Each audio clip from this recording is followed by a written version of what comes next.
El chonchon o tuetue is a human being just like you and me. But when night falls, this man transforms into a bird that perches at the top of the trees. He's always waiting for someone to show up, and as soon as they do, he starts singing. When people hear him sing, they can either play dumb and keep walking, or invite him to come over and have tea with them the next morning. To transform into a bird, 2 wings grow from his ears, and he flies away, leaving his headless body behind.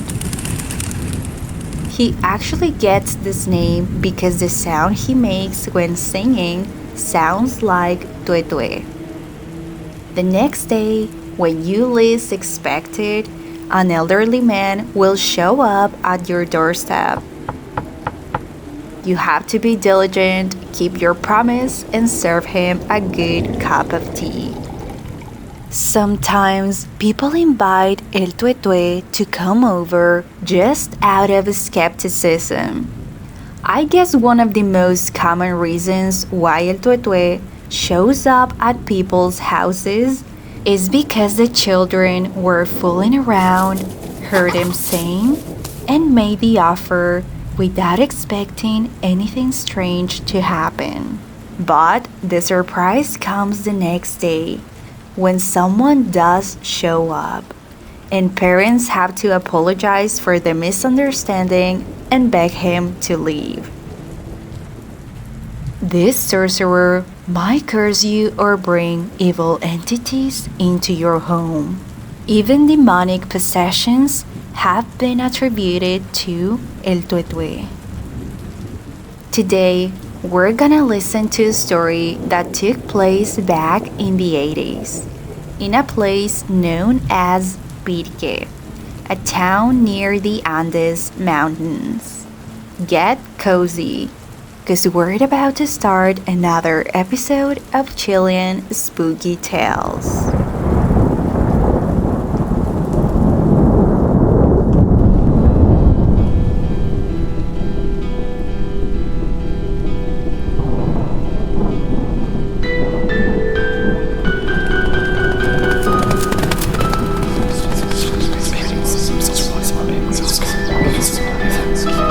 Chilean Spooky Tales.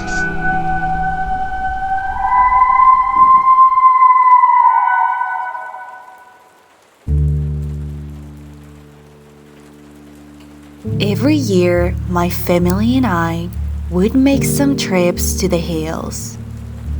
We would go for like a month, and it was my grandfather who was in charge of the planning.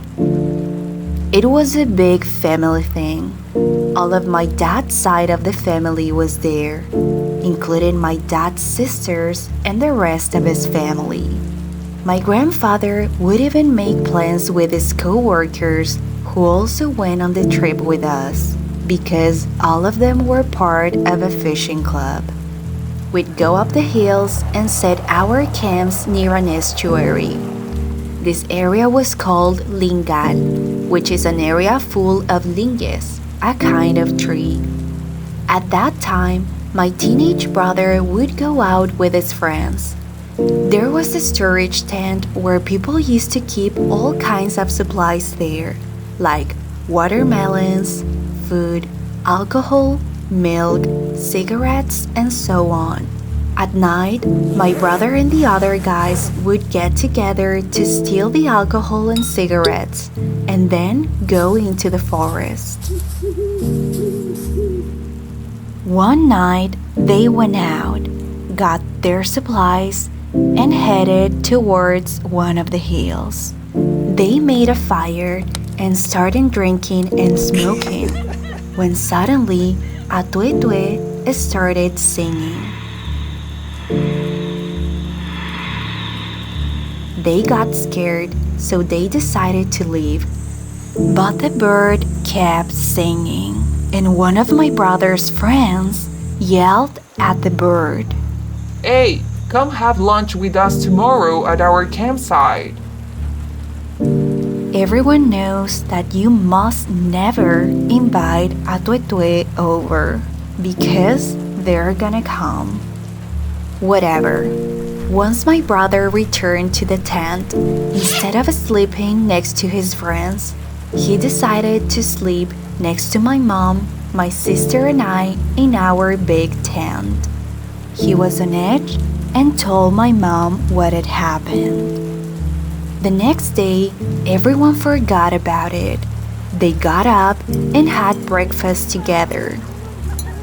At around 2 p.m., they used to hold these sort of outdoor soup kitchens to later play Lota, a game that's similar to bingo. As they were having lunch, suddenly an elderly man came up to the campsite. He was very thin and had white hair. As my grandpa was the one in charge, he approached him and asked him if he needed anything. He thought it might be a homeless man that wanted to join us for lunch. But when my grandpa asked him, he said, "No, I just wanted to drop by to let you know that I don't want the kids to bother me again at night."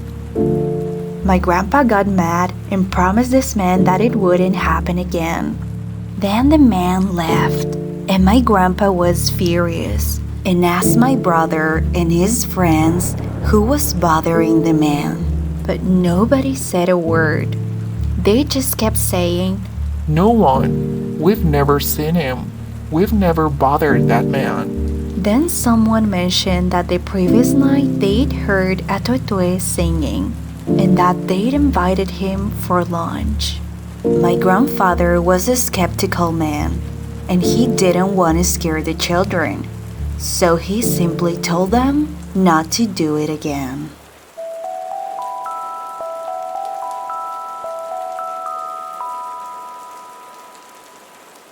If you ever want to summon this sorcerer, you have to say his name 3 times. But contrary to popular belief, some people say that El Tuetue helps those who are lost in forests. So maybe El Tuetue might not be a bad creature after all. Who knows? Thanks for listening to this episode of Chilean Spooky Tales. See you on the next one and have a good night's sleep. Bye bye!